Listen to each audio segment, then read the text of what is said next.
This channel does not promote any violent, harmful, or illegal activities. All content provided by this channel is meant for an education purpose only. আজকের দিনটাও মনে রাখতে হবে। আসলে যে হিমহিম হাওয়াটা দিচ্ছে, আপনারা জানেন যে এই হাওয়াকে আমরা অনেক ক্ষেত্রে গঙ্গাসাগরের হাওয়া, মকরের হাওয়া বলে থাকি। আচ্ছা, আপনি এই রবিবাসরীয় সন্ধে বাড়িতে রয়েছেন, কিন্তু আপনি কি ঘরে বসেই TV9 বাংলা দেখতে দেখতেই সাগর মেলার স্বাদ পেতে চান? তাহলে আর দেরি কেন, চলুন যাওয়া যাক সাগর সঙ্গমে।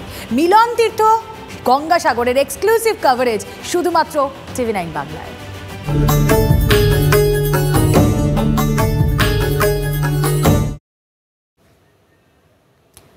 মধ্যরাতের পুণ্য লগ্নে শুরু হবে গঙ্গা স্নান। ঠান্ডা উপেক্ষা করেই মাহেন্দ্রক্ষণে পুণ্য অর্জনের আশায় সাগরে ডুব দেবেন পুণ্যার্থীরা। রবিবার সাগর মেলা যেন হয়ে উঠল মানুষের মেলা। লাখো লাখো পুণ্যার্থীর ভিড় সেখানে। এক্সক্লুসিভ কভারেজ TV9 বাংলার।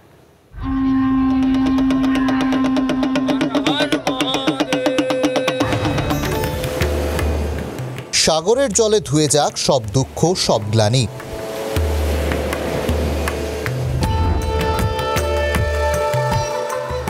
মোক্ষ লাভের আশায় প্রতিবারের মতো এবারও দেশের বিভিন্ন প্রান্ত থেকে পুণ্যার্থীরা ভিড় জমিয়েছেন গঙ্গাসাগরে।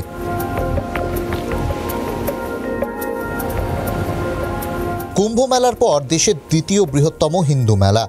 গঙ্গাসাগর নিয়ে একটা প্রবাদ ভীষণভাবে প্রচলিত, সব তীর্থ বারবার, গঙ্গাসাগর একবার। পুণ্যার্থীদের বিশ্বাস অন্যান্য তীর্থস্থানে চাইলেই যাওয়া যায়, কিন্তু সাগর স্নান মন চাইলেই হয় না। গঙ্গাসাগরে পুণ্য স্নানের নেপথ্যে রয়েছে পৌরাণিক কাহিনী, লোকগাথা। কথিত আছে,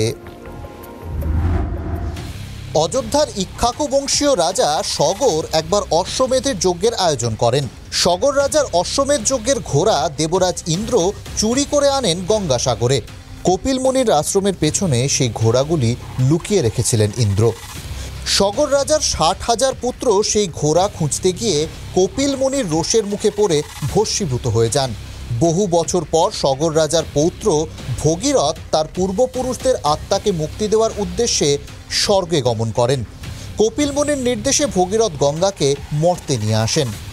গঙ্গা শিবের জটা থেকে বেরিয়ে সোজা পৃথিবীতে প্রবাহিত হয়ে এসে পৌঁছয় কপিল মুনির আশ্রমে।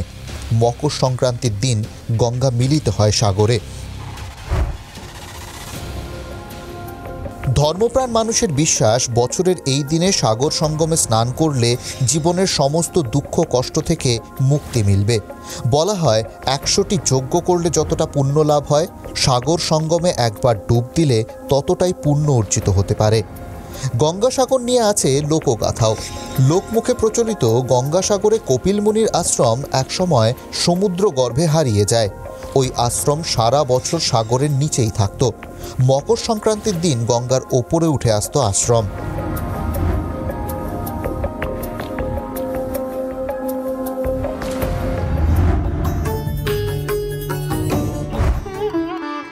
সুন্দরবনের শেষ প্রান্তের এই সাগরদ্বীপকে মূল ভূখণ্ড থেকে আলাদা করেছে মুড়িগঙ্গা নদী। কাকদ্বীপের লট নাম্বার 8 থেকে মুড়িগঙ্গা নদী পেরিয়ে তারপর সাগরদ্বীপে পৌঁছতে হয়। আগে গঙ্গাসাগর মেলায় যেতে তীর্থযাত্রীদের বেশ সমস্যায় পড়তে হতো, তবে এখন গঙ্গাসাগর মেলায় যাওয়ার সুষ্ঠু ব্যবস্থা হয়েছে। অনায়াসে মেলা প্রাঙ্গণে পৌঁছচ্ছেন পুণ্যার্থীরা। প্রতিবারের মতো 24-এর সাগর মেলায় ভিড়ের চরিত্র রঙিন। লাখো লাখো পুণ্যার্থীর ভিড়ে গমগম করছে মেলা প্রাঙ্গণ। Bureau report, TV9 Bangla. উত্তরে হাওয়ায় পারদ এখন নিম্নমুখী। কনকনে ঠান্ডাকে উপেক্ষা করেই শাহী স্নানের অপেক্ষা। নিরাপত্তায় মোড়া সাগর তট। কপিল মুনির আশ্রমে দিনভর পুণ্যার্থীদের লম্বা লাইন।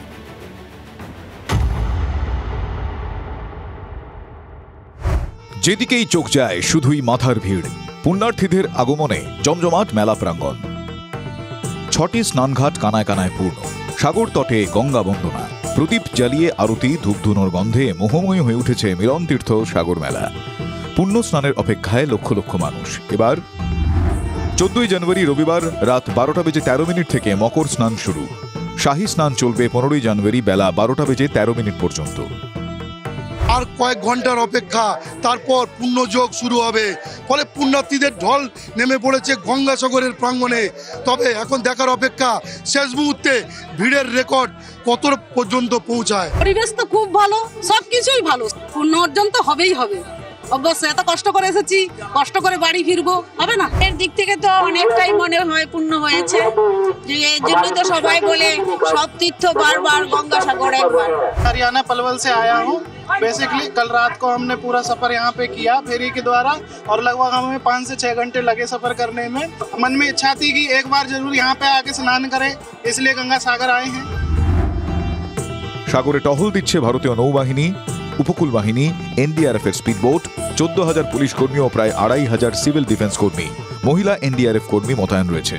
মেলা প্রাঙ্গণে 34টি ওয়াচ টাওয়ার, 1100টি সিসি ক্যামেরা, ড্রোনের মাধ্যমে নজরদারি চালানো হচ্ছে। পুণ্যার্থীদের সুবিধার জন্য এবার 10,000-এর বেশি শৌচাগার নির্মাণ করা হয়।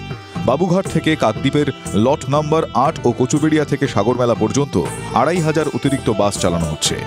নদীপথে রয়েছে 38টি ভেসেল, 6টি বার্জ ও 110টি লঞ্চ। কাকদ্বীপের লট নম্বর 8, কচুবেড়িয়া, বেনুবন মিলিয়ে 22টি জেটি করা হয়েছে।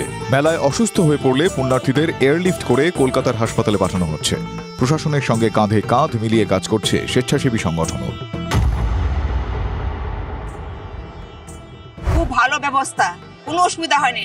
লক্ষ লক্ষ লোক, এত প্রশাসন, এত দিক দিয়ে সব দিক থেকে ব্যবস্থা আমার খুব ভালো লেগেছে। व्यवस्था बहुत अच्छी व्यवस्था थी आने की भी, और जो सलीके जो सिस्टम इन्होंने बनाए हैं घुमा फिरा के उस हिसाब से भी, ताकि जाम को भी जो है उस हिसाब से कंट्रोल किया जा सके।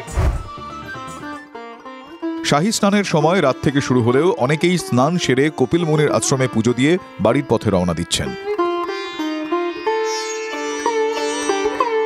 গঙ্গাসাগর থেকে শুভেন্দু হালদারের report, TV9 Bangla. Gangasagar to Ayodhya. সাগরের শাহী স্নানের পর অযোধ্যার উদ্দেশ্যে পারি। সাগর মেলায় নাগা সাধুদের কাছে পৌঁছেছে নিমন্ত্রণপত্র।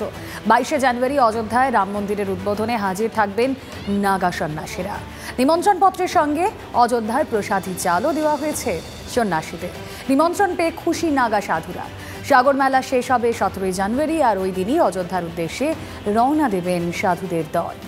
তাদের কাছে রাম বড় আবেগ। অবশেষে সেই রাম মন্দিরের উদ্বোধন হওয়ায় প্রধানমন্ত্রীকে বিশেষভাবে ধন্যবাদ জ্ঞাপন করেছেন তারা। নিমন্ত্রণপত্র পেয়েছে কপিল মুনি আশ্রম।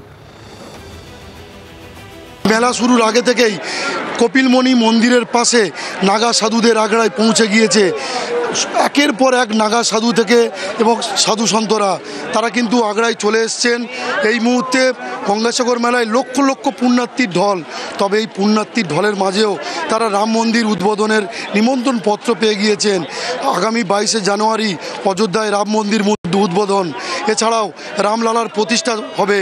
তবে এই সমস্ত নাগা সাধুরা তারা নিমন্ত্রণ পত্র পেয়ে গেছে রাম মন্দির উদ্বোধনে যাওয়ার জন্য। এছাড়াও রাম মন্দিরের প্রসাদী চালও চলে এসেছে তাদের কাছে।